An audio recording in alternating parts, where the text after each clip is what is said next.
तुम्हारे लिए। ये छोटी मोटी पहाड़ी पे क्या चढ़ना है तुम्हें, इसमें तुम्हारा कोई महानता नहीं होगी।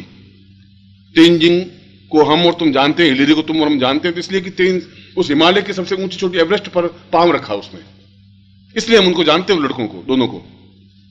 छोटी पहाड़ी में चढ़ने वाले का नाम न तुम्हें याद है न मुझे याद है। चढ़ना है तो फिर वहां चढ़िए, हिमालय पर चढ़िए, ठेठ गौरी शंकर पर, एवरेस्ट पर। ये प्राप्त करना है तो गुरु को अंदर समाहित करिए। उन ब्रह्मा और विष्णु को और रुद्र को और लक्ष्मी को, उनको अपने अंदर स्थापित करने से क्या मिल जाएगा तुम्हें, क्या हो जाएगा? शंकराचार्य का उनसे कुछ नहीं होगा। जब वो सब कुछ है ही तो अपने आप में समाहित करने की जरूरत है। और समाहित करने का तात्पर्य है कि हम उनसे दीक्षा लें। तीसरे लाइन में कहा है कि बार बार दीक्षा लें, क्योंकि हमारे अंदर इतना अधिक पर्दे पड़े हुए हैं, इतना अधिक छल और झूठ है। हम अहंकार वाली करें कि हमें कुछ चिंता नहीं, हमें कोई लोभ नहीं बच्चे, और हमें कोई मोह नहीं बच्चे। इस बच्चे कहने से काम चलेगा नहीं तुम्हारे। घर में बैठे बैठे गुरु गुरु गुरु गुरु करने से होगा नहीं। जब तुम एक्टिविटी में उतरोगे ही नहीं और घर में बैठे भी रहोगे, दूध उठने का तो दूध को नीचे भी रखोगे, गुरु जी को याद करोगे, उससे कुछ नहीं होगा। बिल्कुल क्रियाकलाप में आना पड़ेगा, एक्टिविटी में आना पड़ेगा, उनके कार्य को पकड़ना पड़ेगा, उसमें समाहित, उसका हाथ बनना पड़ेगा, उसका पांव बनना पड़ेगा। या तो उनके गुरु के तुम हाथ बनो, या उसके पांव बनिए, या उसका पेट बनिए, या उसका मस्तिष्क बनिए, या उसकी आंख बनिए, या नाक बनिए, कुछ तो आप बनिए, उस शरीर में समाहित तो हो जाइए, फिर पूरी तरह से समाहित हो सकोगे। और हाथ का मतलब, हाथ बनने का मतलब है कि उनके हाथ में जो कार्य, उस काम को हाथ में बंटाइए। उनका पांव जो कर रहा है वो आप काम करिए, तभी कुछ हो पाएगा, तब उस समाहित होने की क्रिया हो पाएगी। और जब एक बार गुरु समाहित हुए तो गुरु का सारा ज्ञान, गुरु का सारा अनुभव, सारा जीवन, जिंदगी, उनकी धड़कन, आकाश मोड़ने की क्षमता और मानसरोवर में डुबकी लगाने की क्षमता, उस आनंद को प्राप्त करने से अपने आप प्राप्त हो जाएगी। उसके लिए तुम्हें इतने उपनिषद, उतने प्राण न पढ़ सकते हो, न संभव है। अगर मैं 10 लाख मंत्र सुना सकता हूं, एक आदमी के बस की बात नहीं है 10 लाख मंत्र याद करना, 10 लाख, और मैं 10 लाख श्लोक आपको सुना सकता हूं। जिस शास्त्र का कहो आप, जिस पुराण का, जो उपनिषद का कहो, और चैलेंज के साथ में पूरे भारतवर्ष में एक भी सन्यासी योगी 108 उपनिषदों के नाम नहीं गिना सकता तुम्हें। चैलेंज मेरा पूरे भारतवर्ष के सन्यासियों को और योगियों को और पंडितों को, नहीं गिना सकते 108 उपनिषद क्या थे और क्या हैं। 20 से 25 उपनिषद याद हैं उनको, सिर्फ वो भी नाम याद है। और मैं आपको 108 उपनिषद पूरे पूरे मौके सुना सकता हूं। किसी उपनिषद में 2000 श्लोक है, किसी में 8000 श्लोक है, किसी में 17000 श्लोक है, कुल मिलाकर के 8 लाख श्लोक है। 8 लाख श्लोक एक आदमी तो नहीं सुना सकता, आदमी की बस की तो बात नहीं। इम्तिहान में बहुत मेहनत करते हैं 6 महीने, तब भी 4 पेज पूरी मौखिक याद नहीं होती। इम्तिहान में बैठते हैं तो वो पैराग्राफ भूल जाते हैं, वो याद आते, नीचे वाला पैराग्राफ भूल जाते हैं। जब ये किताब तो मौखिक नहीं रट सकते तो 2 करोड़ श्लोक कैसे याद करोगे? और अगर किसी को 2 करोड़ श्लोक याद हैं तो जरूर कुछ विशेषता तो है, कुछ अद्वितीयता है। हम उसको नहीं पहचान पाएंगे, ये तो हमारी न्यूनता है, उसकी न्यूनता तो है नहीं। हम अपने आप में बगुले बने खुश हो रहे हैं, हम हंस हैं, हम हंस हैं, तो ऐसा हंस सोचते सोचते मर जाइए, तुम आकाश नहीं उड़ सकोगे।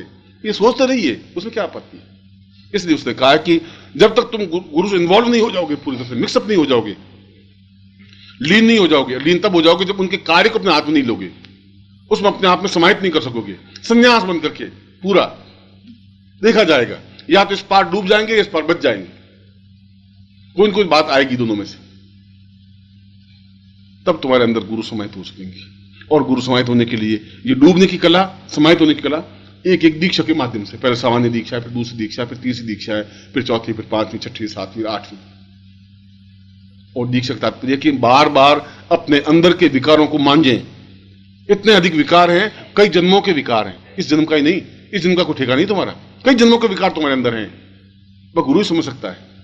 वो तुम्हारे मांझिए, एक बार मांझिए, फिर दूसरी बार मांझिए, फिर तीसरी बार मांझिए, 8वीं बार मांझिए। और इस दीक्षा के तो शास्त्रों में तो प्रमाण यह है कि दीक्षा गुरु कैसे दे। या तो गुरु को सेवा करें, गुरु की 4-5 साल उनकी रोटी बना के दें, उनको खिलाएं, उनके स्नान कराएं, उनको वस्त्र पहनाएं, उनके कपड़े धोएं, लंगोट धोएं, उनकी मालिश करें, उनकी कुटिया को लीपे पोते, और फिर 2-3 साल बाद जाकर के तुम्हें दीक्षा दे। या हम उनको द्रव्य दें, भेंट करें और दीक्षा दें, या हम कुछ ज्ञान दें गुरु को और गुरु से ज्ञान प्राप्त करें। 3 चीजों से ज्ञान प्राप्त हो सकता है, चौथा तो कोई तरीका है ही नहीं। या तो 5 साल आप सेवा करें, दीक्षा लें, या आपके पास कोई ऐसा ऊंचा ज्ञान है वो ज्ञान दे, वो दीक्षा प्राप्त करें। आपस में समाहित होने की, ये पानी मिलेगा तभी तो पानी मिक्सअप होगा। तुम किनारे खड़े हो, एक बाल्टी अलग पड़ी है कि मुझे में पानी मिल जाए, मुझे पानी मिल, ऐसा पानी नहीं मिल सकता।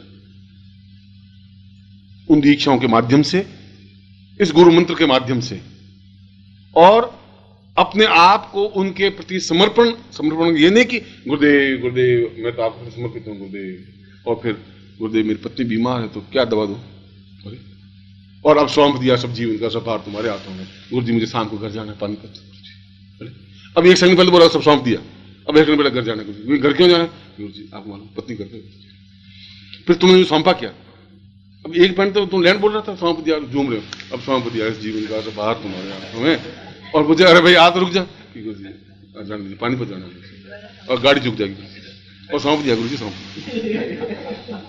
ऐसा नाटक तो बम्बई के एक्टर भी नहीं कर सकते। अब बताओ मैं मन में सोचूं कि ऐसी एक्टिंग मुझे क्यों नहीं आती, क्या गड़बड़ क्या है।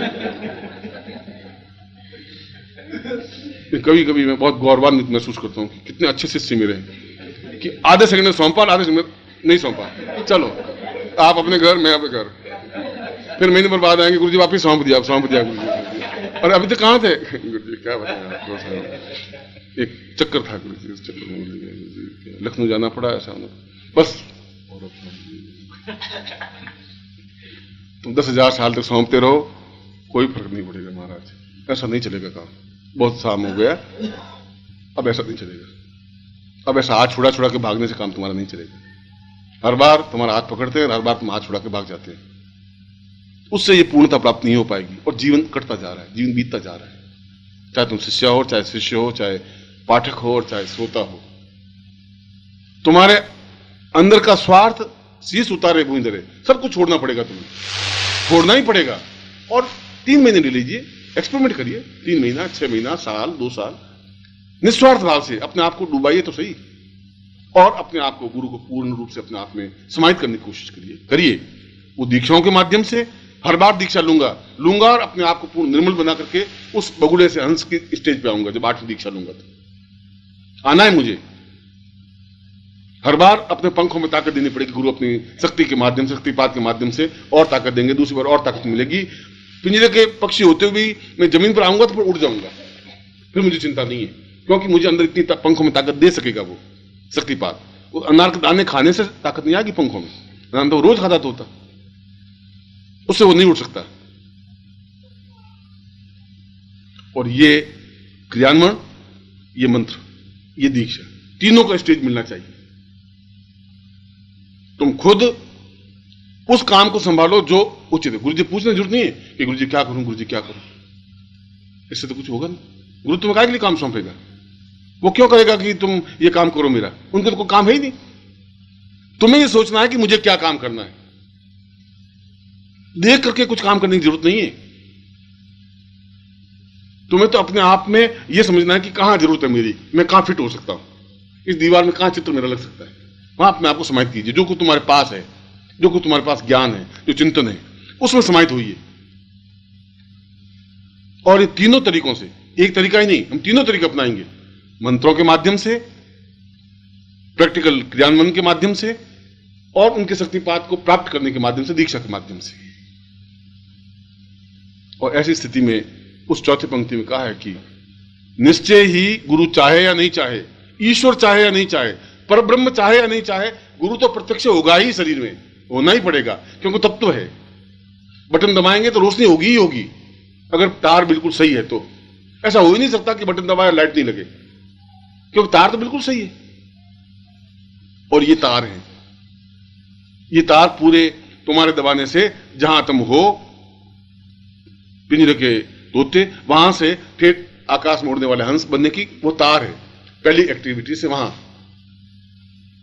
तुम्हें त्याग करना पड़ेगा, अपने अहंकार का, अपने स्वार्थ का, अपने लालच का, अपनी नौकरी का, अपने गृहस्थ का भी, सबको छोड़ने की कला होगी।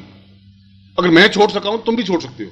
मैं भी 18 साल जंगलों में रह सकूं, मेरी पत्नी थी, मेरे मां बाप भी थे, मेरे पास धन भी था, और छोड़ के जा सका तो कुछ बन सका। अगर बीज जमीन में मिले ही नहीं, वो कहते जमीन में नहीं मिल सकता, जमीन बड़ गंदगी है, बस तो जमीन में मिलेगा नहीं तो पेड़ बन नहीं सकता। अगर पेड़ बनना है तो जमीन में मिलना ही पड़ेगा उस बीज को, और जमीन में मिलेगा तो पेड़ बन जाएगा, छायादार पेड़। मैं बीज था, जब मुझे मिला तो छायादार पेड़ बन सका। मैं नहीं। ओम परम तत्वाय नारायणाय गुरुभ्यो नमः। ओम ह्रीं मम प्राण देह रोम प्रतिरोम चैतन्य जाग्रय ह्रीं ओम नमः। ओम भूर्भुवः स्वः तत्सवितुर्वरेण्यं भर्गो देवस्य धीमहि धियो यो नः प्रचोदयात्।